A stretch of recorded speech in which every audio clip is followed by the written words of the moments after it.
Kita lanjut lagi ya, jangan lelah untuk belajar. Masih ada kemungkinan dari kalian hanya dengan menonton video. Jadi ketimbang kalian mengikuti TO dan udah menyerah dengan beberapa materi, mending kalian nonton video gitu dan ikut kelas yang membahas soal kayak gitu ya. Karena secara nggak langsung kalian belajar dan juga melatih kalian untuk mengerjakan soal gitu ya dalam satu waktu. Langsung lanjut ke soal nomor 6 di penalaran matematika. Hana, sit.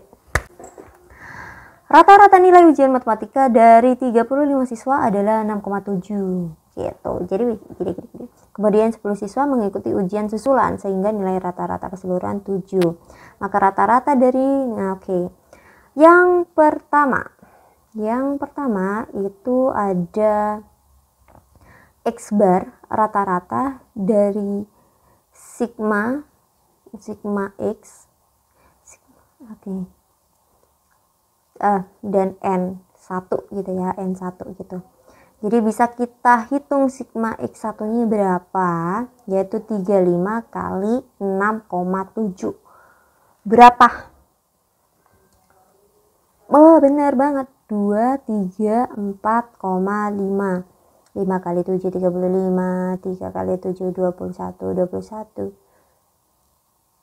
tambah 3 24 gitu. Oke, lanjut ya. Jadi kalau tentang menghitung cepat ya silakan berhati sendiri. Oke, lanjut.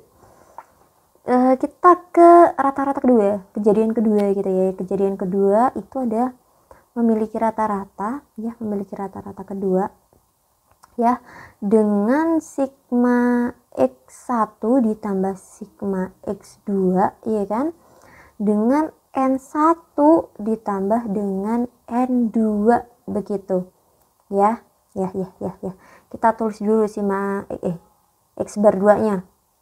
X bar 2 nya tuh 7 ya, 7,0 ya. 7,0. Di sini kita lihat N1 tambah N2, langsung saja apa kita pakai 35 tambah 10? Oke, 35 tambah 10. Sigma X1 udah diketahui 234,5. Iya enggak? Terus ditambah sigma X2 gitu. Iya kan? Sigma X2. Oke, ini kejadian kedua yang ditanyakan. Oke, lanjut dulu. Berarti ini berapa? 45 gitu. 45 kali 7 sama dengan 234,5 tambah sigma X2. Ayo cepet, 45 kali 7 berapa? Gue lihat. Contekan. 315. 315 dikurangi 234,5 berapa? Benar banget. Ih, kok nggak bisa? Oke, di sini dah. 80,5 gitu. Ini sigma X2 begitu ya, 80,5. Kita ditanyakan rata-rata dari 10 siswa. Dari 10 siswa 80,5 bagi 10 berarti 8,05. Benar banget. Udah pintar banget ini. Soal nomor 7 ini kita pakai gambar lagi, pakai geometrian ini. Berapa besar gue spill dulu ya. Geometri yang ini tuh jauh lebih gampang dibandingkan materi yang lain gitu. Kenapa? Karena ini cuma tentang sudut cuy. Kalian tidak membahas tentang cos, sin, dan tan, dimana cos, sin, tan, trigonometri dengan kosin tan itu kalian bisa mual, muak, muntah kayak begitu ya. Jadi ya ini kalian bersyukur, ini gampang. Ada lagi gue materinya di tahun 2024 gue jelasin segitiga itu totalnya 180, ada segitiga siku-siku, ada segitiga sama sisi kayak begitu, ada tentang garis kayak begitu, ada garis gitu kan, dijatuhi garis tuh 180, dan ini udah berulang kali gue ingetin di video-video gue sebelumnya, jadi ya maraton saja lah kalian. Oke, lanjut. Berapa besar sudut EFC? EFC berarti yang ditanyakan ini nih. Yoi. Besar sudut ADC. Ini 110. Ini 110, ini 90, ini 90. Iya enggak? Oke. ADC 110. Panjang EF sama dengan BF. EF sama dengan BF, mana BF? EF sama dengan BF. Begini. Lalu bagaimana? Nah gini. Lalu bagaimana ini kesimpulannya gitu? Kalian lihat dulu di sudut pertama, di pernyataan pertama itu hanya menjelaskan 110. Untuk mengetahui ini juga harus diketahui cuy.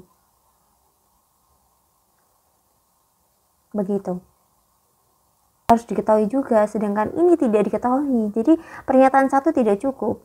Ya, pernyataan 2 ada panjang EF dan BF itu sama. Bisa nyari apa dari situ? Nah, kita nyari di sini nih. Nah, ini hiraukan dulu, garis EF hiraukan dulu. Berarti ini 110, 90, 90 berarti 180, 180, 180, 290, 60, ya kan, dikurangi 200. Oke, 110 tambah dikurangi 110 ditambah ini berapa? 180 gitu ya kan.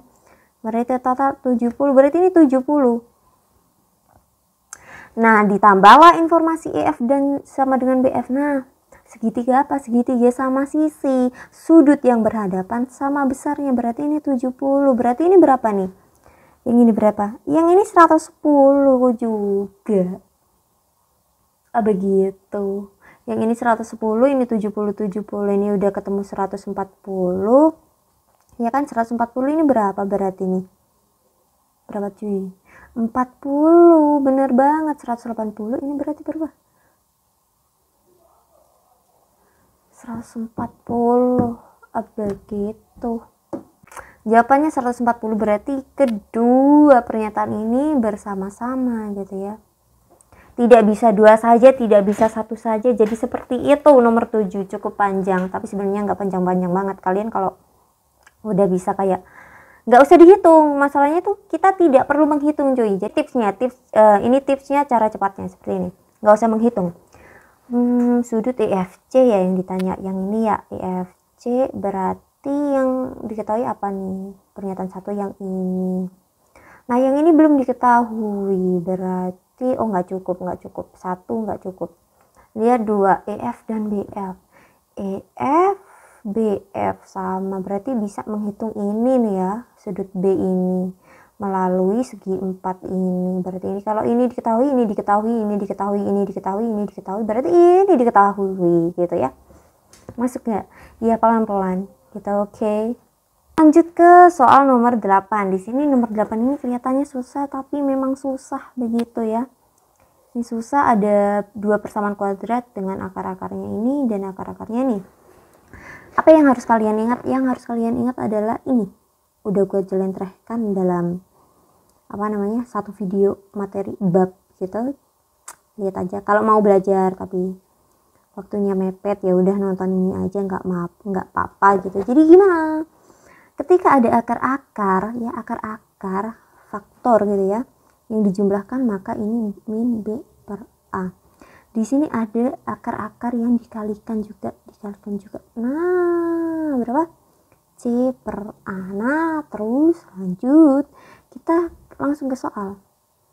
Nah, setelah ingat hal tersebut, kita langsung ke soal. Jadi di sini ada akar-akar C plus D. Berarti sama dengan berapa? Min A per 1 sama dengan min A. Di sini ada C kali D. C kali D sama dengan berapa? B. Udah nih masuk. Nah, tinggal ini kita tata nih yang ini. X kuadrat ya. X kuadrat plus A sama dengan, nggak usah. Kita tata, namanya nata. Min CX plus A min D gitu sama dengan 0. Berarti ini konstantanya, ini C-nya gitu ya. Berarti ini apa? B-nya, ini A-nya gitu. Kita lihat akar-akar A plus B gitu. Akar-akarnya ini loh ya. Ini akar-akarnya ini akar-akarnya ini. A plus B berarti min C per 1 dinegatifkan. Ini kan rumusnya negatif ya. Berarti hasilnya C. Begitu. Ya, masuk. Lanjut, di sini ada A kali berarti A kali B berarti apa? Iya bener, A min D. Jadi sepertinya ini ada kesalahan soal. Tadi gua udah cek ini kenapa, makanya bingung banget. Ini tuh min C. Ini jadinya plus begitu ya. Berarti gimana ini? Soalnya yang terlalu rumit. Nah, soalnya terlalu rumit, kita sederhanakan. Ini A-nya dihapus. Ya, A-nya dihapus. Ini berapa? Ini negatif gitu. Ya kan? Berarti ini D-nya A kali B. Nah, tinggal ditambah A kali B. Seperti itu. Ini negatif A. Negatif A, ini ada negatif A. Berarti tinggal seret. Ini enggak, berarti ini apa? 0. Ada negatif B plus AB gitu. Berarti AB sama dengan B. Berarti A sama dengan 1. Begitu. Jadi ini ada kesalahan soal ya. Soalnya terlalu rumit dan tidak bisa dibenarkan. Aduh, gue dapet soal di mana dah gitu. Ya adalah ya begitu. Jadi sederhananya seperti itu. Jadi coba gue tulis ulang ya ininya biar kalian gak bingung. Soalnya gue tulis ulang dengan biru. Di sini ada persamaan 1 ya. Persamaan 1 itu ada x kuadrat plus ax plus b sama dengan 0 ya. Di sini ada persamaan 2 itu ada x kuadrat ya. X kuadrat plus c x sama plus d gitu. Dengan akar-akar ini adalah x min c kali x min d ya. Di sini ada x min a kali x min b kayak gitu.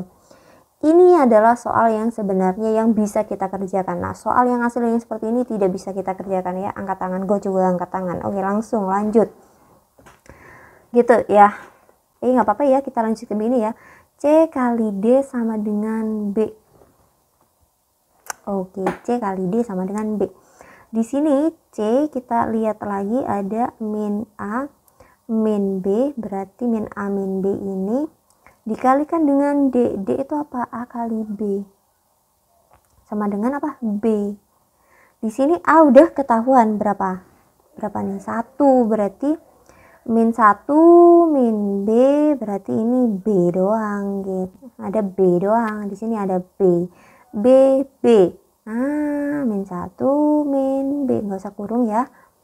Sama dengan 1. B sama dengan ya ini karena negatif.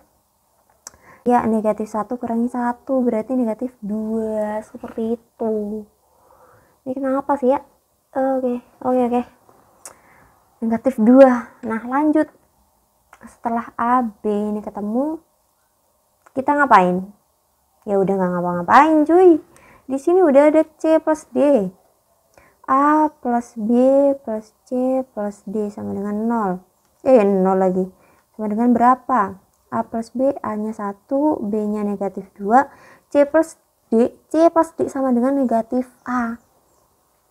Berarti apa? Negatif 1. Berarti berapa? Negatif 2. Nah, loh.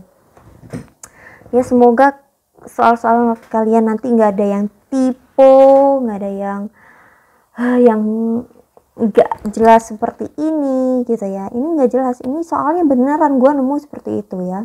Di tahun berapa ini? Gitu.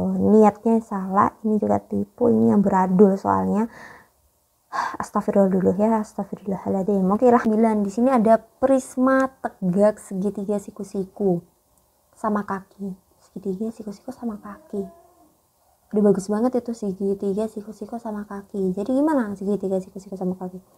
Begini dah, straight. Ini sama kaki, ini siku-sikunya di sini, ini sama kaki. Ini adalah bentuk alasnya ya. Prisma, kalau prisma itu tidak terpotong. Jadi alas dan atapnya itu sama gitu ya. Alas dan atapnya itu sama. Atap. Sama, bentuknya sama gitu. Enggak. Kalau limas itu kan lancip ya. Kalau prisma itu sama. Begitu. Lanjut ya. Mempunyai volume sepertian. Agar luas permukaan prisma tersebut minimum, maka yang harus dilakukan adalah membuat panjang tingginya itu panjang gitu ya. Itu jadi kita lihat volume prisma terlebih dahulu. Volume prisma gimana rumusnya? Luas alas kali tinggi, bener, setengah ya, kali alas, luas alas kali tinggi segitiga kali tinggi prisma, kayak begitu ya kan. Kita misalkan ini Y, kita misalkan itu Y, ini kita misalkan alasnya ini X gitu, sisinya siku-siku. Ingat, karena siku-sikunya di sini berarti tinggi dan sisinya dan alas tinggi dan kita bikin itu. Karena siku-siku sama sisi, ini siku-siku, ini sama sisi, ini udah menjadi tinggi. Tingginya sama dengan X, berarti alasnya sama dengan X juga gitu. Paham nggak? Alasnya sama dengan X, tingginya sama dengan X, karena segitiga sama sisi dan juga siku-siku gitu. Kalau nggak siku-siku, begini cuy, kalau nggak segitiga siku-siku, kita kan masih mencari panjang tingginya gitu, ya nggak? Ya dong. Nah, lanjut. Nah, kita lanjut nih, kita tulis nih volumenya yang udah diketahui, 2 min akar 2 gitu ya kan. Ini setengah, alasnya berapa? X, tingginya berapa? X, tinggi segitiga ya. Tinggi prismanya Y. Berarti kita temukan gimana? 4, 2 min akar 2 sama dengan setengah X kuadrat kali Y. Ini sudah membentuk fungsi. Jadi begini, kita menggunakan rumus turunan ya, kalau kita cari minimum dan maksimum, ya enggak? Jadi luas permukaan, nah luas permukaan itu ada berapa? 1, 2, 3, 4, 5, ya enggak? Karena segitiga, prisma segitiga, jadi ada 5. Nah 5 hal tersebut kita bisa hitung seperti apa? Luas permukaan prisma gitu. Luas permukaan prisma ada terdiri apa? Persegi panjang 3, ada segitiga 2, berarti ya gimana? Luas permukaan gitu ya, luas permukaan kita lihat ada persegi panjang 1 nih. Persegi panjang 1 yang kita cari tahu, berarti gimana? Ketika ini tingginya X, ini X, berarti ini berapa? X akar 2. Iya enggak? Masih ingat ya? Iya, X akar 2, berarti ada persegi panjang yang luasnya bisa dicari X akar 2 kali Y. Ya, ada X akar 2 kali Y, terus ada 2 persegi panjang yang bisa dicari dengan X kali Y. Ya enggak? Terus ada 2 segitiga yang sama, yaitu setengah kali berapa? X kuadrat. Nah, udah nemu nih, ini nemu nih. Pelan-pelan tarik nafas. Oke. Jadi LP-nya kita tulis ini fungsi, sebagai fungsi. Di sini ada X kuadrat, ada plus 2XY ditambah akar 2X ya. Lanjut ya. Lanjut, ini masih ada Y-nya, rumit. Kita Y-nya kita buat sama dengan X gitu. Jadi gimana ya ini? Y sama dengan 4 2 min akar 2 X kuadrat. Nah, begitu. Ketemu ya, Y-nya udah kita ambil yang seperti ini. Tinggal kita masukkan saja. Di sini gua tulis lebih luas lagi biar lebih jelas lagi. Tadi kan ada tertahan sama nomor 10 tuh dan nomor 8 di atasnya. Jadi kita lanjut di sini. Di sini ada X kuadrat plus 2X, Y-nya ini kita masukkan 4 ya kali 2 min akar 2 ya. Oke, min akar 2. Oh, ini 8 ya, ini 8 ya. Oke, makanya oke ini 8. Kan ini ada setengah. Nah, di sini jadi 8 gitu ya. 8. Oke, begini. Jadi ini berapa X kuadrat. Nah, wow, ini susah banget. Ditambah akar 2 X Y 8 2 min akar 2 X kuadrat. Begitu dah. Oke, next. Nah Nah, kok susah banget? Nggak susah, pelan-pelan, pelan-pelan. Ya, tapi kalau di UTBK jangan sepelan ini juga, jangan ya. Tambah, ini berarti berapa? 16, 2 min akar 2 per X. Nah, di sini. Kita langsung kalikan ya. Kita langsung kalikan ini berapa? 16, ini berarti 8 akar. Ini tinggal kalikan dengan yang ini, berarti berapa? 16 min berapa? 16 akar 2 berarti min, iya benar 16 juga. Karena ini kan akar 2 kali akar 2 toh. 2 kali 8 16. Iya benar banget seperti itu. Berarti ini kan tinggal begini ya, tinggal begini. Kalian harus super cepat sih di sini. Ini ada X begini, di sini ada 16 32, di sini ada 32, di sini ada min 16 akar 2 ditambah. Nah, udah kelihatan. Ini X 1 0 0 X kuadrat plus berarti 32 kurangi 16 per X. Kita turunkan terhadap X gitu ya. Kita turunkan terhadap X jadinya gimana? Ya, ini masih L, ini masih L. Ini Nah, kita turunkan terhadap X, ada 2X negatif 16 per X kuadrat. Kenapa negatif? Begini cuy. Ini kan 16 X min 1 ya, diturunkan terhadap DX gitu. Jadinya negatif 1 ya kan, negatif 1 kali 16 ya kan, pangkatnya jadi negatif 2 begitu. Kan dikurangin 1 kalau turunan. Nah, ini kan dikurangin 1 nih. Ini juga dikurangin 1 kan. Nah, udah nyampe. Nah, karena mencari nilai minimum, kita nolkan lah ini. L turunan ini kita nolkan. Nah, ya. Maksimum minimum itu kita nolkan. Ini lanjut nih. 2X min 16X kuadrat sama dengan 0. Oke, lanjut. Bagaimana? 2X sama dengan 16X kuadrat. Nah, di sini berapa? X pangkat 3. Di sini berapa? 8. X sama dengan 2. Hanya untuk mencari X sama dengan 2 untuk nilai minimum. Kita sepanjang ini, but is okay. Kita jadikan luas alasnya. Nah, masih belum selesai itu. X sama dengan 2 berarti luas alasnya. Luas alas segitiga. Tadi itu mana tuh luas alas segitiga? Ini udah ditulis tadi nih. Ini nih. Ya. Ini nih, setengah. Ada ya, oke. Luas alas segitiga setengah kali 2 kali 2. Nah, loh, cuman 2. Panjang ya, panjang banget dan coba screenshot. Nah, tentang kemualan ini. Gue juga screenshot nih. Di part sebelumnya, di part 1 penalaran matematika gue tuh di video part 1 kemarin season 3 itu gampang. Kalian notice nggak gampang? Tapi di part 2 ini kita hot banget sampai gue ini keringetan. Emang ngasih mati sih. Tapi kayak sesusah ini kan kalian menyadari di part 2. Nah, di UTBK bisa jadi seperti itu. Makanya kalian yang udah menyerah di penalaran matematika, kalian coba baca semua soalnya gitu kan. Pasti akan menemukan suatu hal yang gampang. Ya, pasti akan menemukan suatu hal yang gampang. Pasti itu. Ada yang sulit banget, ada yang gampang banget. Seenggaknya nilai kalian tuh nggak 0.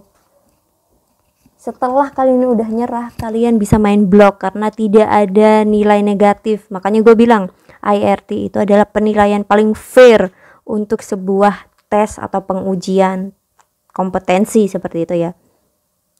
Tidak boleh tidak dijawab, jangan sampai gitu. Baca dulu soalnya, kalian bisa menemukan sekitar 30 poin nambah gitu ya. Atau di rata-rata itu 6 poin nambah seperti itu ya. Usahakan dulu cuy, baca dulu. Ya, lanjut ke soal nomor 10. Di sini ada 3 buah garis lurus. Nah, apakah L1, L2, L3 sejajar? Putuskan apa pernyataan 1 dan 2 ini cukup. 1 dan L3 saling berpotongan dan membentuk sudut 45. Ini 1, ini 2, ini 3. Nah, 1 dan 3 berpotongan. Begini, membentuk sudut 45. Ya, ini mau udah jelas. Tidak cukup. Berpotongan itu sudah tidak sejajar. Masalahnya seperti itu, sejajar itu adalah arahnya sama, ya. Dan kemiringannya sama gitu. Jadi kalau sejajar itu M1 sama dengan M2, kalau tegak lurus ini sejajar ya. Kalau tegak lurus itu begitu. Jadi M1 kali M2 sama dengan -1. Begitu, lebih jelasnya kayak begini ya. Oke, jadi setelah kita berlari-lari di nomor 8, nomor 9, nomor 10-nya gampang lagi gitu. Berkaitan, 3 pelajaran yang gue ajarkan itu berkaitan, jadi maraton saja video gue ya.